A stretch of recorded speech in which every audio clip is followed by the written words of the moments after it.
profesionales que han venido acá a hablar sobre la deuda externa. Les quiero presentar al doctor Luis Rey, economista, docente universitario, el cual se va a explayar en la última parte de este seminario. Los dejo con el doctor Rey. Ante todo, buenas tardes, muy honrado, muy contento y muy orgulloso de ser invitado por la gente del Frente Nacional. Y me enorgullece de compartir la mesa con expositores de nota como Alejandro y Héctor. Nosotros lo que vamos a hacer en los siguientes minutos es tratar de explicar un modelo de endeudamiento. ¿Por qué llegamos a donde llegamos en un esquema, como señalara Héctor, de deuda perpetua? Y en un esquema que nos llevan a la famosa frase que alguna vez escuché: vivirás pagando, morirás debiendo. Lo que vamos a tratar de hacer ahora es tratar de encontrar, por lo menos desde la década del 70 hasta acá, y voy a ser más preciso, 1976 hasta el presente, un modelo macroeconómico de endeudamiento que nos lleva al actual estado de cosas. Entonces después vamos a hacer un estado del arte de cómo estamos y de lo que vamos a tener que pagar 2024 a 2030, más o menos. Este modelo macroeconómico explica la consecuencia del endeudamiento, explica la consecuencia del desempleo estructural, de la pobreza, de la miseria, a través de la adopción en la década del 70 de un modelo que nosotros llamamos modelo liderado por deuda, modelo de economía de casino o modelo de concentración de renta financiera, fuga y endeudamiento. Nosotros como país nunca tuvimos un modelo así, por lo menos en las épocas modernas.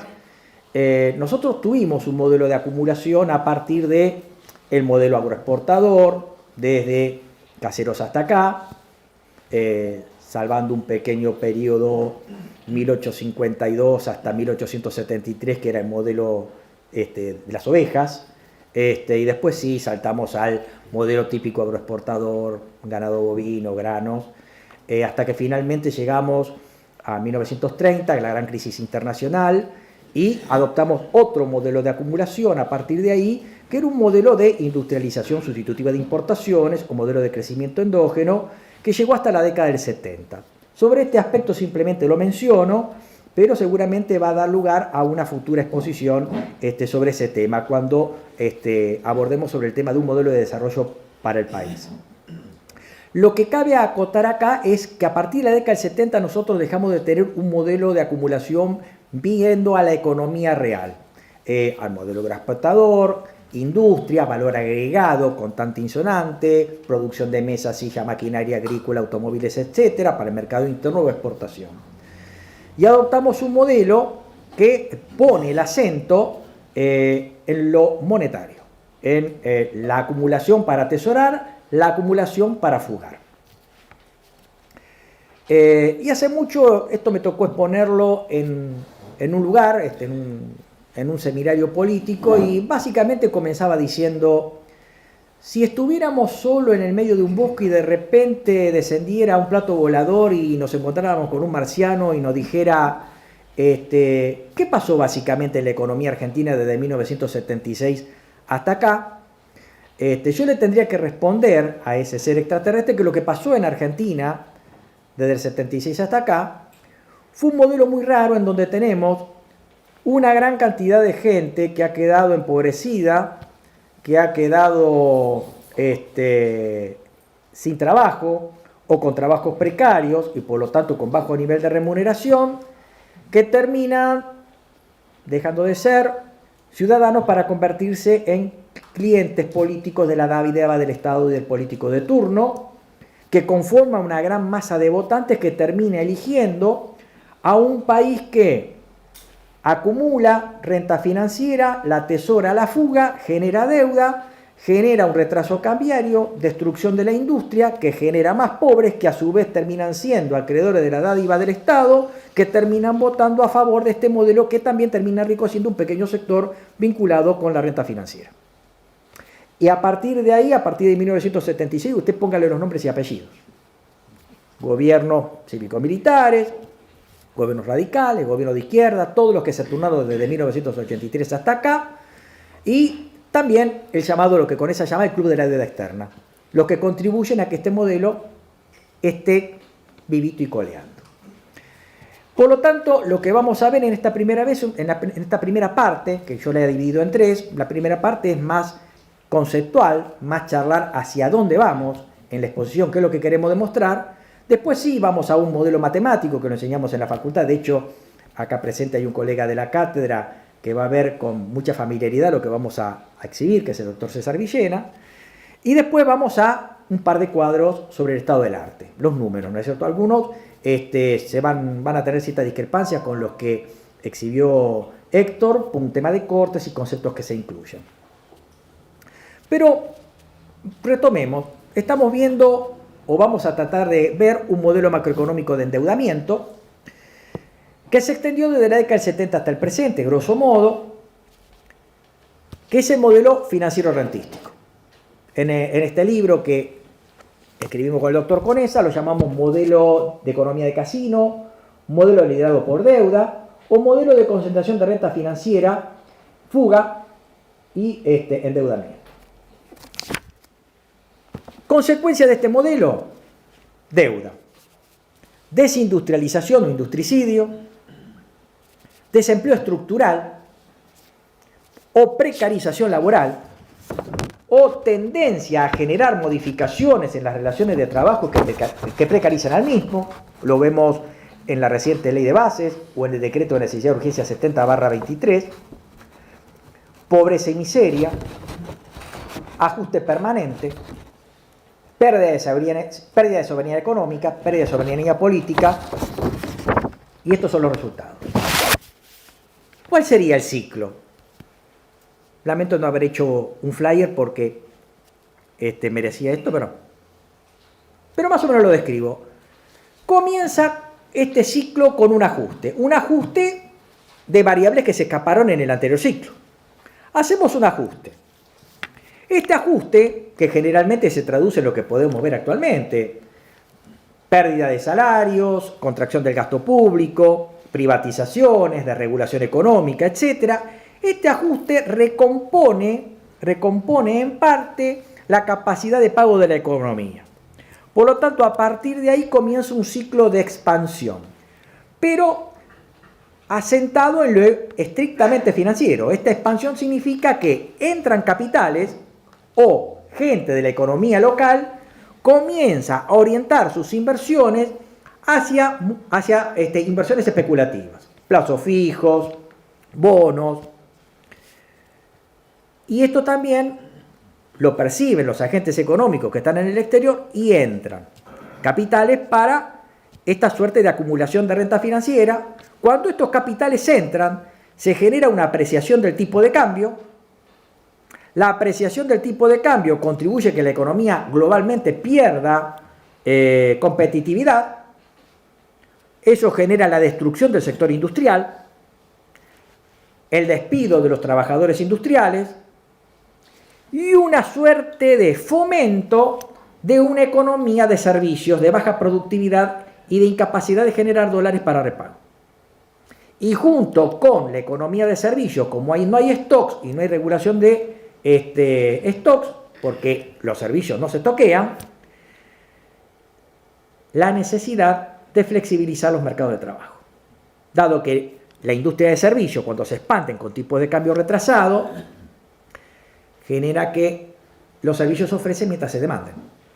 O si se demandan servicios, se producen, pero una vez que la economía frena, necesariamente tengo que flexibilizar a la mano de obra, o despedirla, o reorientarla hacia el sector en donde haya demanda.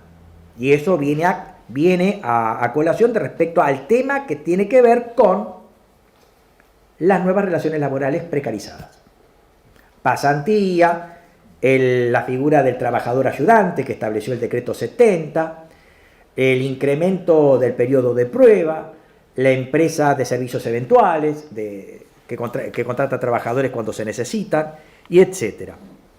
Esta gran expansión que genera retraso cambiario y paulatinamente la pérdida de la solvencia fiscal del país, porque en algún momento, y por las razones que vimos, una economía que se orienta hacia los servicios es incapaz de generar repago de la deuda, comienza a ser vista hostilmente por el acreedor, sume la prima de riesgo, no nos prestas más, y finalmente esta bonanza pasajera, que también se ve activada por los sectores de cierta capacidad adquisitiva, que como ven los bienes y servicios más baratos en el exterior, importan desde bienes que también producimos nosotros, contribuyendo a la quiebra del aparato industrial, y también, obviamente, compran en el exterior productos más baratos, se van al exterior de turistas, o directamente invierten en el exterior en activos extranjeros que dan mayor rentabilidad.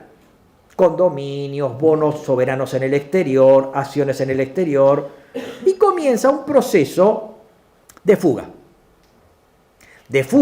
de las divisas al exterior, o comienza un fenómeno que es enriquecerme y si no puedo fugar lo atesoro. Y acá aparece algo que bien nos señala Keynes, ¿no es cierto? Una economía es un flujo real y monetario de riqueza. Los economistas marxistas hablan de el circuito dinero-mercancía-dinero o mercancía-dinero-mercancía, en donde el dinero en realidad ahí actúa como una suerte de lubricante o de medio a través del cual se dan los procesos de acumulación de una economía.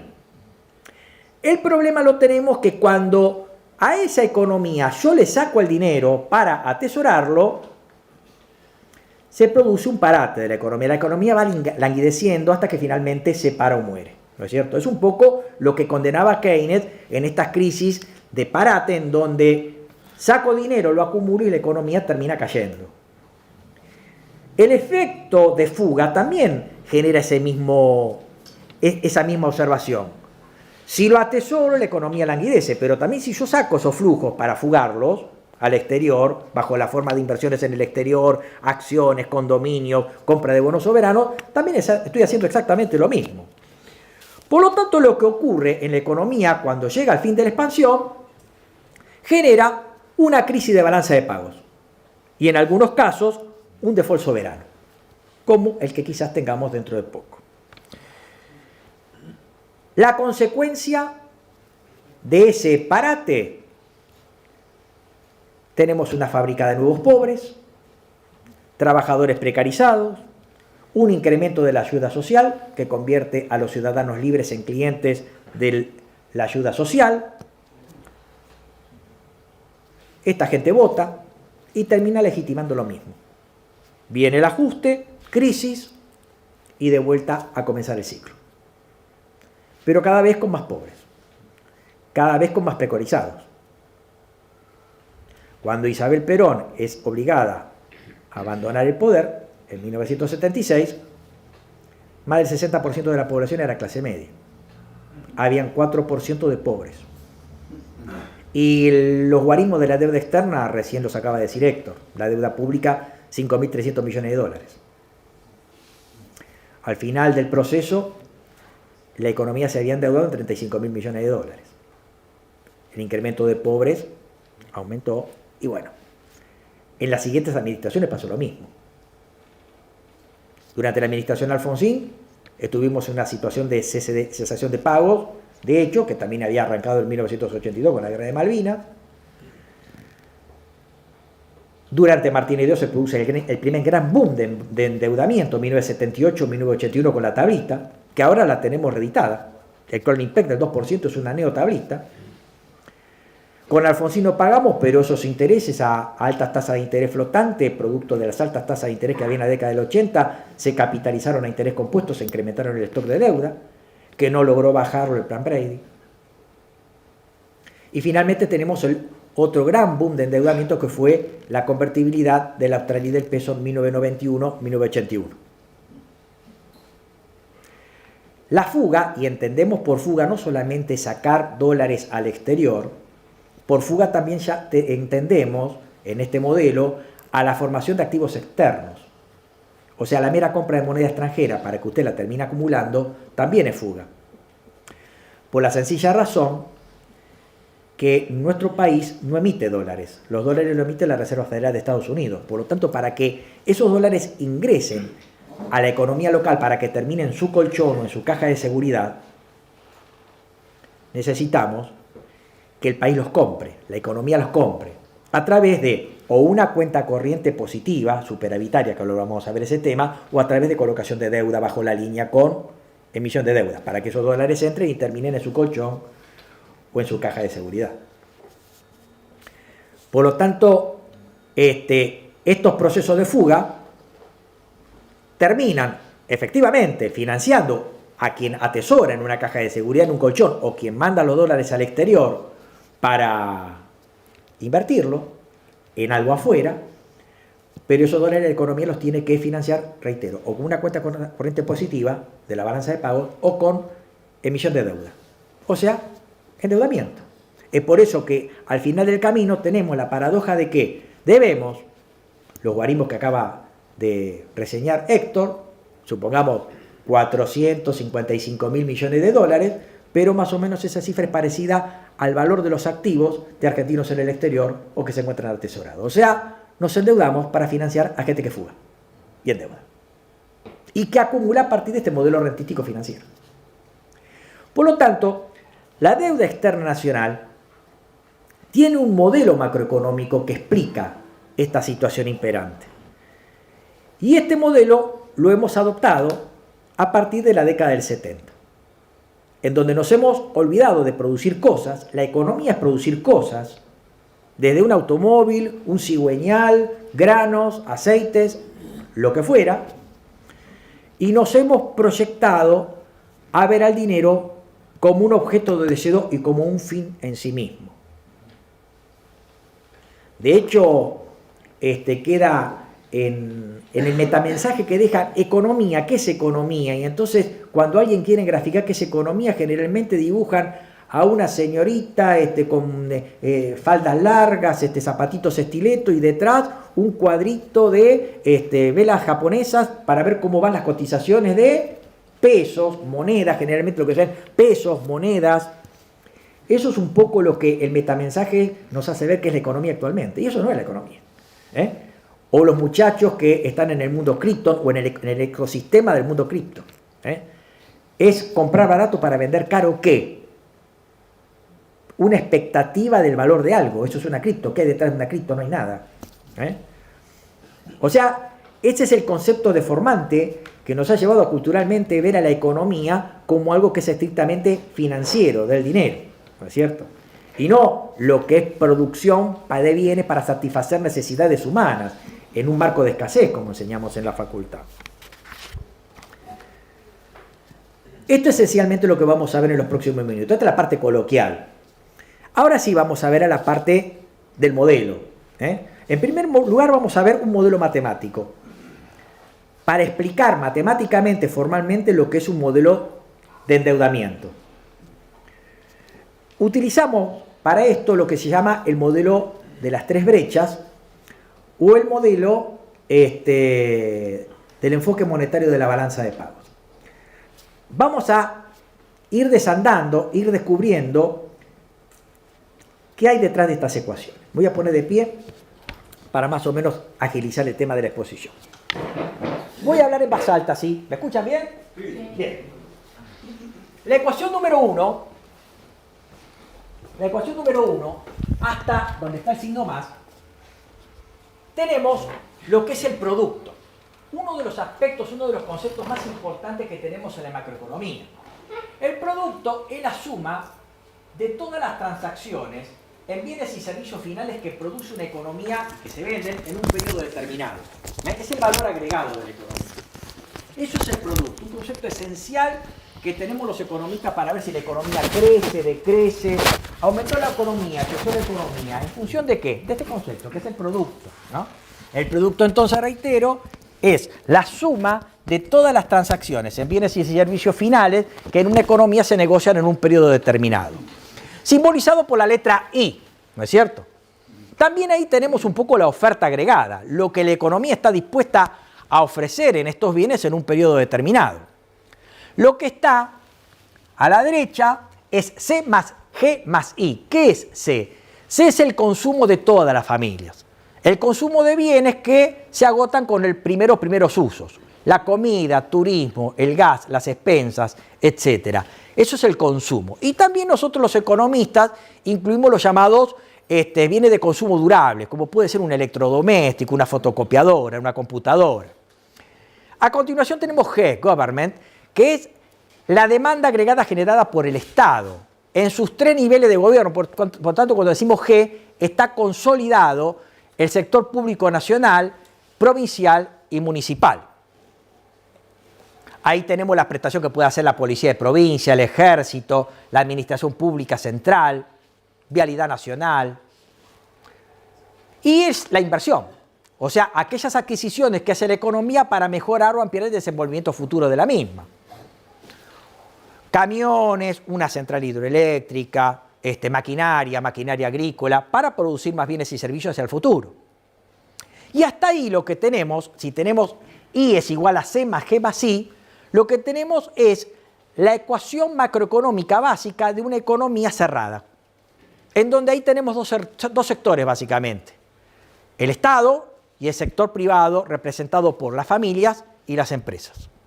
Una economía autárquica. Pero a partir de ahí, lo que tenemos entre corchetes es la vinculación de la economía con el resto del mundo, en donde en primer lugar tenemos entre paréntesis la balanza comercial. Exportaciones, todo lo que los residentes del país exportan al resto del mundo en bienes y servicios. M, importaciones, o sea, son todas las compras que los residentes del país compran en bienes y servicios a los residentes del resto del mundo. X menos M es la balance of trade, la balanza comercial o la balanza de intercambio de bienes y servicios. Y a continuación, y es algo que algunos colegas se olvidan, el INFE. INFE significa ingresos netos por factores del exterior o rentas netas por factores del exterior. Ahí se ven reflejados los pagos que hace la economía al exterior en concepto de servicios de deuda. Royalties o regalías por el uso de marcas, patentes, diseños industriales.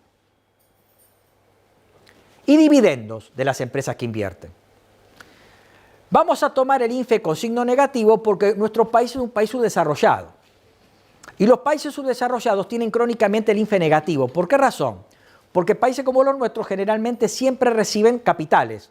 Y los capitales que recibe nuestra economía o cualquier otra son de 4 tipos. Inversiones de cartera, que son aquellas adquisiciones que hacen gente del resto del mundo en acciones, por ejemplo, de nuestras empresas, con las cuales hay que retribuirles el dividendo en algún momento. Préstamos desde el exterior, que vienen de entidades privadas, públicas, organismos multilaterales de créditos, etcétera, a través del cual nosotros tenemos que pagar los servicios de deuda. Capital especulativo de corto plazo, que es lo que hoy manda en el mundo. Y también las inversiones extranjeras directas, que son aquellas en las cuales las empresas internacionales vienen a invertir en el país o nuestras empresas internacionales van a invertir en el exterior y de las cuales hay que retribuir dividendos o royalties o regalías. Entonces nuestro país, bajo estas 4 fuentes de capital, generalmente es receptor neto de estos capitales, ya sea capital especulativo, inversiones de cartera, inversión extranjera directa o también los préstamos que vienen del exterior de organismos privados o públicos. Por lo tanto, si nuestro país es receptor neto de estos capitales, nuestro país es pagador neto siempre de estos conceptos. Por lo tanto, siempre el INFE negativo. Recuerden que INFE significa ingresos o rentas netas por factores del exterior. Lo que está entre corchetes es la cuenta número 2 de la balanza de pagos, que no la vemos reflejado acá para simplificar la exposición. La balanza de pagos es un sistema de contabilidad que registra las operaciones con bienes, servicios, insumos, capitales, etcétera, que realizan los residentes del país con residentes del exterior. Y tiene 2 cuentas que se incluyen dentro de lo que los economistas llamamos movimientos sobre la línea. La primera cuenta la hemos presentado, es la balanza comercial, X menos M. La segunda cuenta importante es la cuenta corriente, que es la balanza comercial simplificando menos el INFE, o sea, los ingresos o rentas netas por factores del exterior. O sea que lo que está entre corchete es la cuenta corriente o la cuenta 2 de la balanza de pago, que refleja los movimientos sobre la línea. Los movimientos bajo la línea esencialmente son tres. Uno, los movimientos de capitales que financian a la cuenta corriente. Capital declarado. Segundo, errores y omisiones, en donde se incluyen capitales que no están declarados, que entran y salen al país para financiar lo que está sobre la línea, y los movimientos de reservas. Entonces lo que tenemos ahí, para resumir, es una ecuación macroeconómica básica de una economía de tres sectores. Las tres brechas: sector público, sector privado, empresas y familias, y el sector externo representado por la cuenta corriente de la balanza de pagos.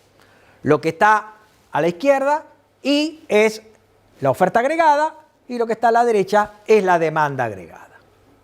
Acá está la ecuación 2, lo que es la cuenta corriente, y finalmente reemplazamos y tenemos en la ecuación 3 que I es igual a el consumo más el gasto más la inversión más la cuenta corriente.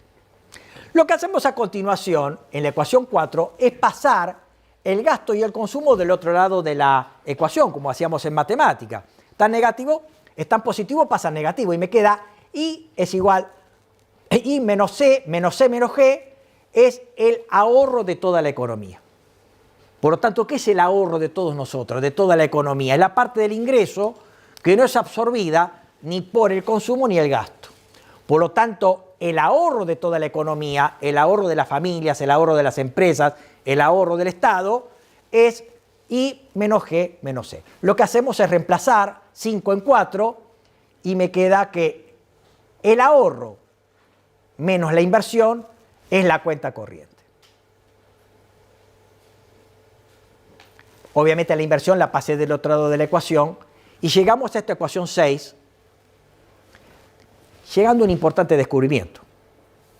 La cuenta corriente de la balanza de pagos depende del ahorro neto de la economía. O sea, de cuánto sea el ahorro total de la economía respecto a la inversión. Y seguimos teniendo el equilibrio en el mercado de bienes. Lo que nos dice esta importante ecuación 6 es que el ahorro neto de la economía, ahorro menos inversión, nos revela el signo de la cuenta corriente de la balanza de pago. Y acá podemos tener dos situaciones. Si el ahorro de la economía es mayor que la inversión, la cuenta corriente de la balanza de pagos va a ser positiva. Eso significa que el resto del mundo nos debe en forma neta a nosotros. O sea, ahí tendríamos ingresos de divisas. Y ahí sí nosotros podríamos comprar dólares para pagar deuda externa, por ejemplo, o para prestarle a otra economía, por ejemplo, ¿no es cierto? Esto es muy típico de los países asiáticos. Japón, por ejemplo, y China tienen crónicamente una cuenta corriente positiva de la balanza de pago, que permite, grosso modo, macroeconómicamente, financiar el déficit permanente que tienen los norteamericanos, que tienen cuentas corrientes negativas. De hecho, Estados Unidos es el principal deudor del mundo. Lo que también ocurre es que cuando yo tengo una cuenta corriente positiva de la balanza de pagos, crónicamente positiva, se genera esta solvencia fiscal del Estado y de toda la economía que está en condiciones de prestarles a otra o de pagar deuda externa o lo que fuera, pero también una economía que crónicamente está con una cuenta corriente positiva tiene un tipo de cambio real alto. O sea, tiene todos sus bienes y servicios baratos con respecto al resto del mundo, y esto le permite aumentar sus exportaciones muy por encima de sus importaciones y del INFE. Lo que también puede ocurrir, y eso nos pasa a nosotros, es que la inversión sea mayor que el ahorro. O sea, la economía no tenga suficiente ahorro. Y entonces la cuenta corriente de la balanza de pagos será negativa. Vale decir, la economía es deudora o le debe al resto del mundo. Esto puede ocurrir en un año, puede ocurrir en otro año, pero si esta situación permanece en un país por 10 o 20 años, acá tenemos el origen de la deuda externa de un país. El stock de deuda externa de un país en este modelo macroeconómico del enfoque monetario de la balanza de pago, modelo de tres brechas, el stock de deuda externa se va formando por flujos que año a año una cuenta corriente negativa amplía el stock de deuda. Entonces, desde este punto, desde este modelo, ¿qué es la deuda externa de un país? es la suma intertemporal de las cuentas corrientes de la balanza de pago. Si yo por 20 años tengo una cuenta corriente negativa de la balanza de pago intertemporalmente, porque es año a año, lo que voy a tener, en resumidas cuentas, es que el país va a aumentar su deuda externa. ¿Hasta cuándo? Hasta cuando no podamos colocar deuda en los mercados voluntarios de crédito. O hasta que un organismo internacional nos deje de prestar. Cuando eso ocurre, pasan dos cosas. Aumenta la prima de riesgo con la cual se calculan los servicios de deuda. Se incrementa el stock de deuda porque ese interés, como se torna impagable, forma parte del capital que se incrementa. O directamente el acreedor deja de prestarnos para cumplir con la hoja de balance de sus clientes. Y en definitiva lo que se genera es una crisis de balanza de pagos. Existe una crisis de balanza de pagos cuando el país ya no puede sostener esto. Y va el ajuste del que estábamos hablando al principio de la charla. Muchas veces la crisis de balanza de pago viene con un default soberano. Por ejemplo, el año 2001-2002 nosotros tuvimos una crisis de balanza de pago que fue acompañada por un default soberano. Y antes, a lo largo del 2001, tuvimos un default del sector privado. El sector privado no pudo seguir pagando la deuda de las obligaciones negociables. Nosotros actualmente vamos rumbo a una crisis de balanza de pago. Y muy probable, de acuerdo a la información que después vamos a compartir, venga acompañado el año 2025 con un default soberano. Terminamos un poco la historia de esto diciendo que en el ahorro está todo el ahorro de la economía, de la familia, de las empresas, del sector público, y en la inversión está toda la inversión agregada de la economía, de los privados, empresas, sector público, familia, y esto es igual a la cuenta corriente. Lo que hacemos en la ecuación 7 es abrir el ahorro y decimos que el ahorro total es igual al ahorro del sector gobierno más el ahorro del sector privado, menos toda la inversión del sector gobierno más la inversión del sector privado, igual a cuenta corriente. Lo que hacemos a continuación es reagrupar todo lo que es gobierno con gobierno y sector privado con sector privado, y ahí sí tenemos las tres brechas. Ahorro del sector gobierno menos inversión del sector gobierno, esta es la restricción presupuestaria del sector gobierno, o sea, la brecha del gobierno. Recuerden que estamos hablando del sector público consolidado, municipalidad, provincia y nación. Lo que tenemos a continuación es la restricción presupuestaria del sector privado, donde tenemos el total del ahorro privado menos la inversión del sector privado. Y esto es igual a la cuenta corriente. Cuando yo estoy en una situación de crisis de balanza de pagos, es porque, reitero, teníamos una cuenta corriente negativa, dado que el ahorro neto de la economía era negativo. O sea, la inversión era mayor que el ahorro. Y la cuenta corriente era negativa. Cuando llegábamos a la crisis de balanza de pago, eventualmente con default soberano, la economía tenía que ajustar y hacer exactamente lo contrario. Pasar de una cuenta corriente negativa de la balanza de pagos o un ahorro neto de la economía a un ahorro positivo neto o una cuenta corriente positiva de la balanza de pagos. ¿Y eso a partir de qué se logra? Y vamos a la ecuación 5. Para aumentar el ahorro de la economía debe o aumentar el producto con un fuerte y agresivo proceso de inversión a futuro, o conteniendo el gasto, bajándolo, o conteniendo el consumo. Que eso es un poco lo que está haciendo la economía actual, pero bajo otros parámetros que llevan a una inconsistencia fatal de este modelo. Por lo tanto, cuando yo tengo una cuenta corriente negativa de la balanza de pagos, en este modelo de tres brechas, lo que tengo generalmente es un estado que tiene un ahorro neto negativo. La inversión del sector gobierno es mayor que su ahorro. Y la inversión del sector privado es mayor que su ahorro. O sea, tengo un déficit fiscal que suma un déficit privado más déficit fiscal nos da el déficit de cuenta corriente y el origen del stock de deuda externa. Para pasar a lo contrario, tengo que aumentar el ahorro de acuerdo a la ecuación 5, pero el ahorro de toda la economía implica que el Estado tiene que pasar de un déficit fiscal a un superávit fiscal, aumentando su ahorro, e induciendo al sector privado que también aumente su ahorro. ¿De qué modo? Bajando su consumo. Entonces, el sector privado, comienza a generar superávit privado que termina engrosando el superávit público. ¿A través de qué? Y bueno, yo te quito los subsidios, pagate vos la luz, el gas y la electricidad. O te pongo más impuestos, como hizo este gobierno y como el que proyecta este gobierno de cara al futuro. Entonces, ¿de qué modo yo transformo una cuenta corriente de negativa de positiva? Aumentando el ahorro, bajando el consumo, bajando el gasto. ¿De qué modo? Aplicando impuestos, quitando subsidios y transformando el déficit fiscal en un superávit fiscal. E induciendo al sector privado que transforme su déficit privado en un superávit privado. La suma del superávit privado y el superávit fiscal generará la cuenta corriente positiva de la balanza de pagos y el ajuste final de la economía. Eso es un poco la historia de este modelo del enfoque monetario de la balanza de pagos, un modelo de 3 brechas. Pero esto lleva una importante consecuencia.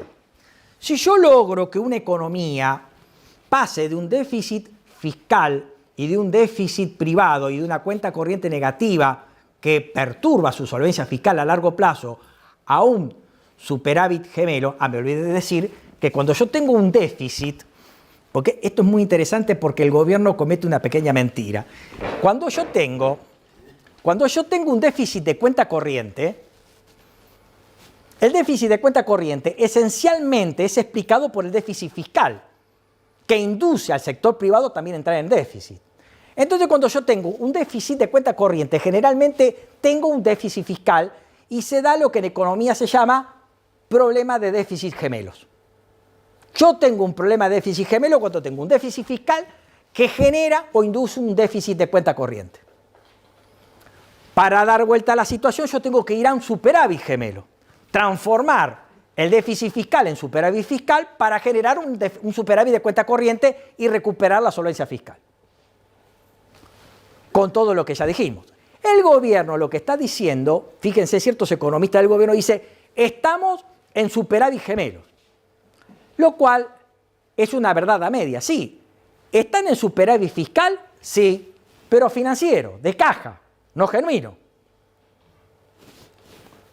Subejecutando partidas, generando una baja que es transitoria del sector laboral, jubilatorio, etcétera, porque en algún momento se van a recomponer, van a llover juicios sobre el Estado y en algún momento habrá que recomponer los saberes jubilatorios. En algún momento las paritarias que están pisadas por el Estado se tendrán que recomponer y establecer incrementos salariales correspondientes que pongan a los asalariados vis a vis con la inflación que ha imperado. Por lo tanto, este superávit fiscal es financiero de caja. Nada más, ficticio. Y la cuenta corriente no es tal. El superávit del que están hablando desde el gobierno es el superávit de balanza comercial. O sea que no se llega a un superávit de cuenta corriente, sostenible en el tiempo. Se habla, sí, de un superávit gemelo, pero el superávit gemelo del gobierno es sobre la base de un superávit fiscal de caja y de un superávit de la cuenta corriente, X-M. Esa es una de las grandes mentiras que incurre el gobierno. Porque en realidad, cuando se habla de superávit o déficit gemelo, hay que hacerlo respecto de la cuenta corriente, no de la balanza comercial. El superávit de cuenta corriente está vinculado también con el tipo de cambio y la tasa de interés. En macroeconomía existe una relación entre el tipo de cambio, la tasa de interés interna y la cuenta corriente. En primer lugar, ya lo dijimos, la cuenta corriente y su signo depende del ahorro neto de la economía. Ahorro neto positivo de la economía, cuenta corriente positiva. Ahorro neto negativo ahorro neto negativo genera una cuenta corriente negativa. Pero cuando yo tengo una cuenta corriente negativa, generalmente lo que pasa es que el tipo de cambio está sobrevaluado y la tasa de interés interna es alta, porque existe una relación entre el tipo de cambio y la tasa de interés interna. Cuando el tipo de cambio está atrasado, la tasa de interés local es alta por la teoría de la paridad de interés cubierta. Existe una relación negativa entre el tipo de cambio y la tasa de interés. Cuando el tipo de cambio está sobrevaluado, la tasa de interés local tiene que ser alta para asegurar a quien entra con capitales del exterior un rendimiento compatible con los niveles internacionales y también asegurarlo contra una abrupta devaluación del tipo de cambio. Y al revés, cuando el tipo de cambio es alto, o sea, tenemos una economía barata en dólares para generar el efecto de sustitución de importaciones, abastecer el mercado externo y al exterior y generar productos de valor agregado con matriz diversificada de valor para mercados exteriores, lo que ocurre es que el tipo de cambio alto no solamente genera la baratura de los bienes y servicios locales, sino que también genera una tasa de interés baja, producto de que no tenemos que asegurarle a ese inversor contra una eventual devaluación, porque no es tal, porque ya el tipo de cambio está devaluado. Y esto genera un efecto virtuoso en la economía, mantener un tipo de cambio alto con disciplina fiscal a largo plazo. En primer lugar, se recupera la solvencia fiscal. En segundo lugar, el tipo de cambio alto a largo plazo genera lo que se llama efecto de sustitución de importaciones. La economía le genera una baratura relativa al resto del mundo de bienes, servicios, salarios, energía, logística, y eso permite una suerte de protección o proteccionismo que es legalmente concebido en el exterior. O sea, no necesitamos tocar los aranceles y tener problemas con la Organización Mundial del Comercio. Y ese tipo de cambio alto permite a la economía no solamente producir los bienes que por eficiencia natural somos eficientes, es decir, ganadería, pesca, agricultura, litio, etcétera, sino que también nos permite generar productos con valor agregado, o sea, industriales.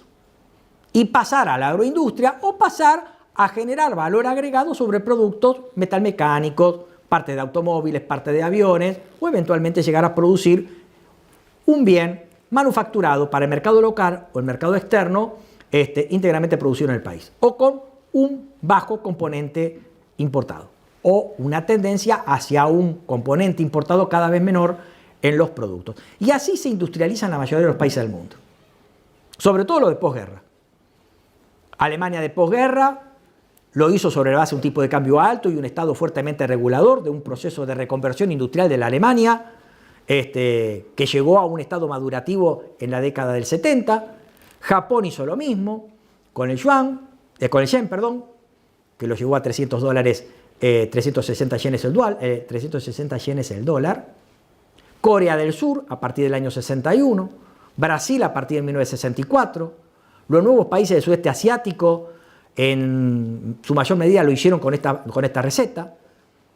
Japón mencioné, Vietnam también, China a partir del año 97, y todo lo hicieron bajo la base de estas premisas. Tipo de cambio alto a largo plazo, baja tasa de interés, un Estado regulador y planificador de la economía, tenemos el MITI japonés, y finalmente la tasa de interés interna que promueve fuertes procesos de inversión. Y la conversión de la economía o la reconversión de la economía hacia un modelo de valor agregado de bienes y dejarnos de ver el rendimiento financiero. O sea, comenzar a ver, como decía Keynes, la eficacia marginal del capital productivo o real y dejarnos de ver el rendimiento del capital financiero. Otras medidas que también nuestro país podría tomar en ese sentido: la inversión en economía de conocimiento, que es lo que se viene, robótica, informática, nanotecnología, y bajar el costo argentino. Uno de los problemas que tenemos nosotros y que genera esta apreciación cambiaria sin entrada de dólares es que los productos de los bienes y servicios que están aumentando es producto de la liberación fomentada del gobierno, la abdicación del Estado en su función regulatoria, ha derogado un montón de leyes regulatorias, por ejemplo la ley de abastecimiento, ha desmantelado la Secretaría de Comercio Interior y ha generado la dolarización de los productos que se producen en el país y se vuelcan al mercado interno y externo. Cuando en realidad nuestro país, por ejemplo, Arabia Saudita, sacar un barril de petróleo le cuesta $9. Acá nos cuesta $35. Bueno, ese debería ser nuestro costo marginal. Sin embargo, el precio que se toma para el barril es el internacional. Por lo tanto, termina encareciendo todo lo que es nuestra manufactura, que se energizan con petróleo nuestro, con un costo menor, y obviamente también genera todo el aumento de un costo clave en nuestro país, como es extenso, el de logística y transporte. Tenemos alimentos de manera excedentaria. Sin embargo, el valor de nuestros cereales están en función de los internacionales, cuando nosotros deberíamos trabajar con un costo marginal alimentario argentino para mantener una canasta barata para nuestra población, y eso, bien nos enseñaba David Ricardo, bajos insumos salarios, implica menores salarios, pero salarios que pueden comprar y alimentarse muy bien. O sea, podríamos tener salarios baratos en dólares, pero con un poder adquisitivo interno que pueda alcanzar a la canasta de bienes y a los demás servicios que pueda insumir cualquier trabajador en el país. Otro aspecto, más allá de trabajar con el costo argentino, dado que, reitero, nosotros producimos de manera excedentaria energía y alimentos, tenemos todas las condiciones propicias para generar un despegue del modelo industrial argentino. Tratado de integración económica para ampliar el mercado y generar las economías de escala. Y finalmente, todo esto vinculado con estas premisas básicas: tipo de cambio alto, baja tasa de interés, inversiones en infraestructura, costo argentino, economía de conocimiento e integración internacional. Esto no ocurre porque nuestro país, desde 1976 hasta acá, se ha empeñado en este modelo liderado por deuda, de economía de casino o de modelo de concentración de renta financiera, fuga, desindustrialización o industricidio,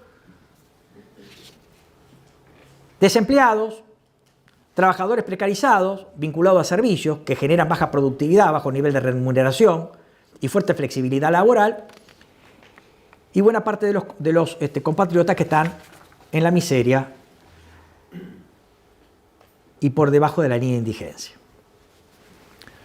El resultado entonces es la deuda. Y entonces ahí sí, vamos al siguiente flyer y vamos a ver un poco el estado del arte. ¿Cómo llegamos a esto?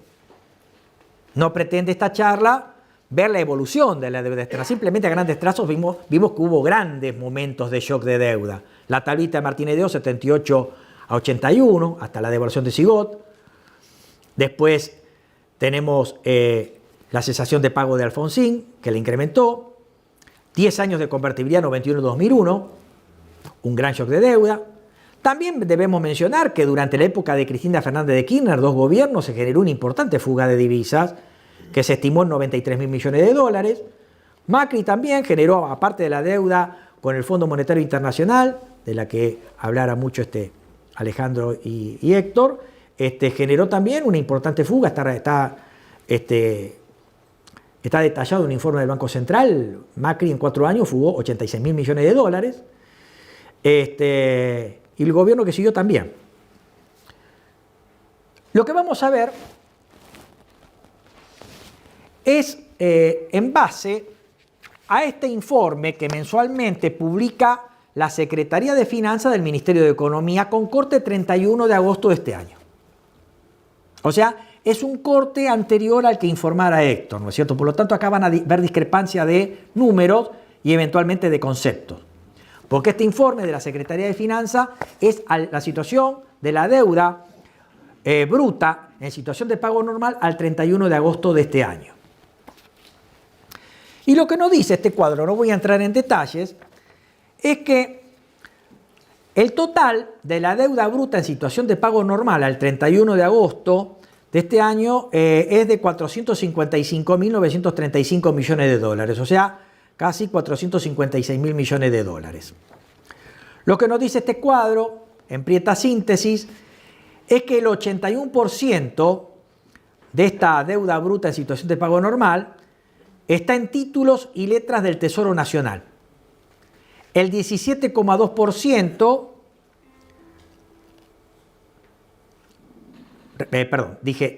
títulos y letras del Tesoro Nacional es el 81%, bien dije. Obligaciones con acreedores externos oficiales, me estoy refiriendo a Banco Mundial, Fondo Monetario Internacional, BID, y también agregaríamos organismos bilaterales, es el 17,2%. El 0,9% corresponde a adelantos transitorios. Acá están incluidas las asistencias del Banco Central al Tesoro. Y los adelantos transitorios, acá están incluidos los ordinarios y los extraordinarios. Y el 0,9% restante a otros instrumentos. Entonces, repito, para que quede claro, el 81% de esta deuda está en títulos y letras del Tesoro Nacional, el 17,2% obligaciones con acreedores externos oficiales, vale decir, Fondo Monetario, Banco Mundial, BID y organismos bilaterales, el 0,9% corresponde a adelantos transitorios del Banco Central al Tesoro y el 0,9% restante a otros instrumentos. En el siguiente flyer, seguimos con el mismo informe. Estamos hablando del stock de deuda bruta en situación de pago normal al 31 de agosto. Y lo que observamos es que durante los últimos 12 meses, o sea, tomamos agosto de este año y lo comparamos con agosto del 2023, la deuda bruta en situación de pago normal aumentó por 62.666 millones de dólares. La deuda bruta en situación de pago normal dejada por la administración de Alberto Fernández a diciembre del 23 era de 368.000 millones de dólares. Y la que informa la Secretaría de Finanzas agosto de este año, o sea, 8 meses después, es de lo que dijimos, los 456.000 millones de dólares. O sea que en 8 meses de gestión de este gobierno, la deuda bruta en situación de pago normal aumentó un 24%. O sea, aumentó en 88.000 millones de dólares. Y esto seguramente me lo va a reseñar Héctor. Acá está solamente, no está incluido esto, la deuda del Banco Central y el consolidado de las provincias, por ejemplo. Vale decir que en 8 meses de esta gestión, el país se viene endeudando por mes 11.000 millones de dólares. El incremento de deuda bruta en situación de pago normal por mes promedio de esta gestión es de 11.000 millones de dólares. Lo que vamos a ver a continuación, en el flyer siguiente, es un sistema de vencimientos, una especie de recorrido de vencimientos entre agosto de este año, 2024, hasta diciembre de 2025. Estamos hablando de vencimiento en moneda extranjera del Tesoro, el Banco Central y las provincias. La fuente es privada, es la consultora 1816 sobre la base de datos oficiales. Y obviamente acá están incluidos deudas de los bonos globales, los bonares, los provinciales, el BOPREAL y deudas con el Fondo Monetario Internacional que está en amarillo.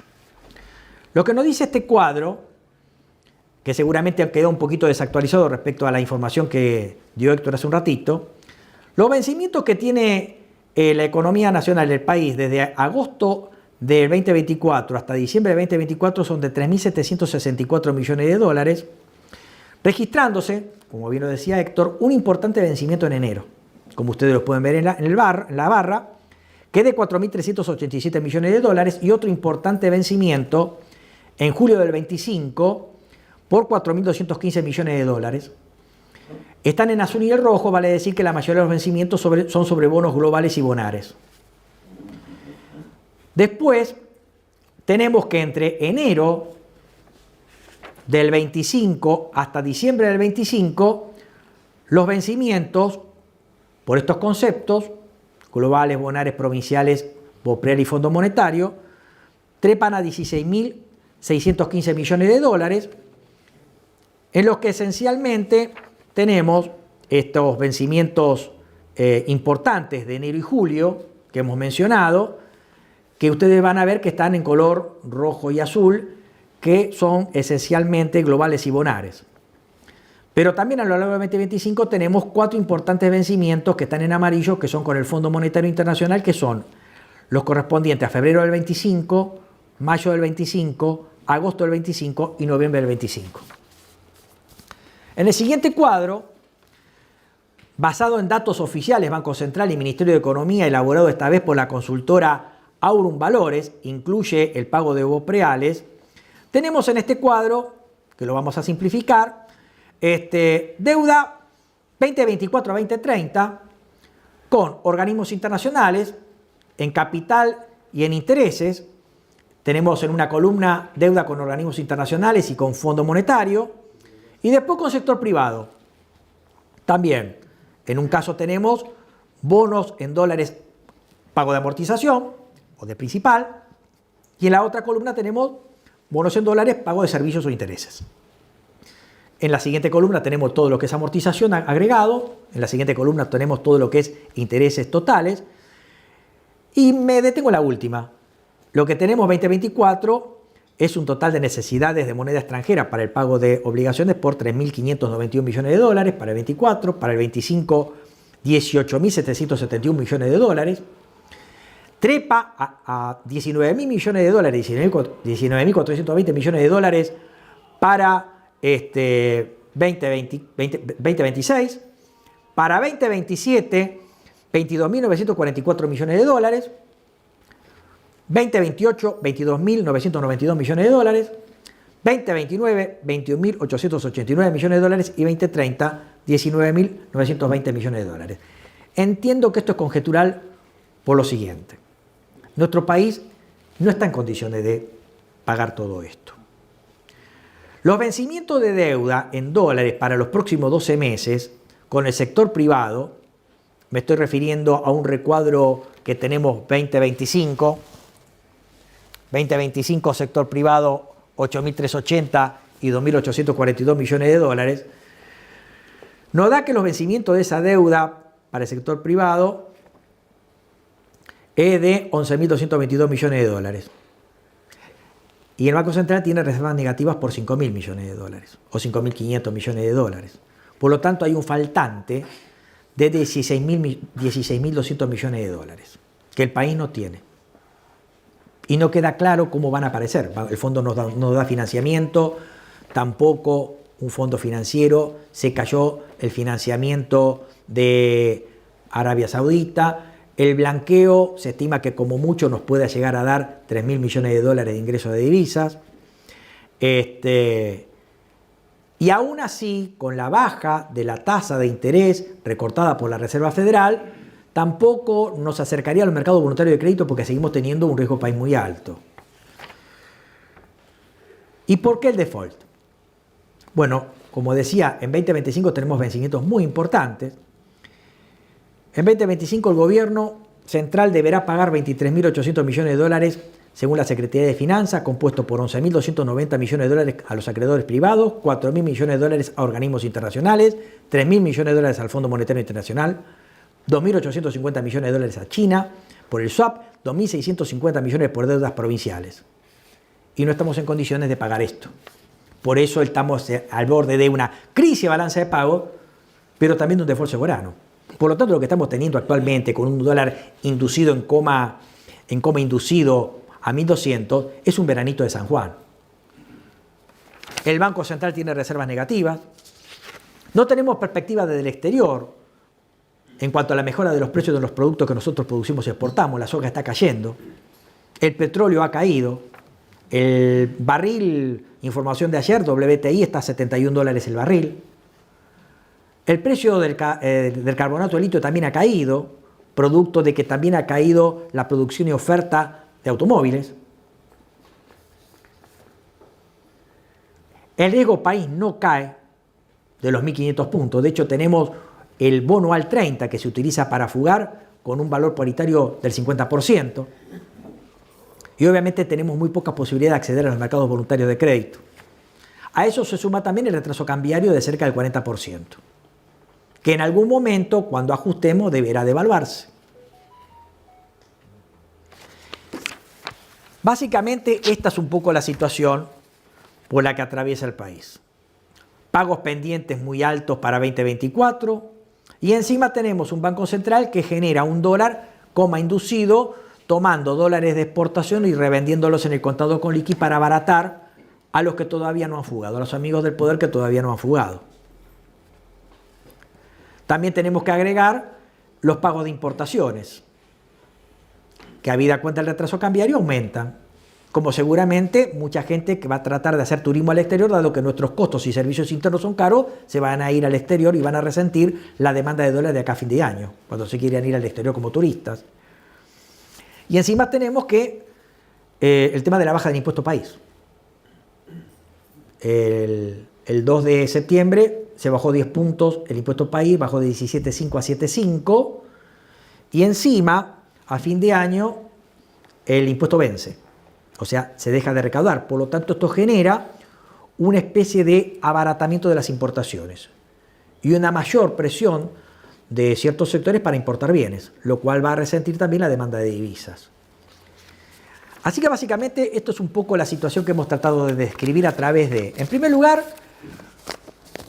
enfocar el problema del endeudamiento desde un punto de vista de un modelo macroeconómico y a partir de un modelo de acumulación totalmente nocivo para la economía nacional, que no siempre lo hemos tenido. Argentina tuvo un modelo de acumulación en una época a través del modelo agroexportador.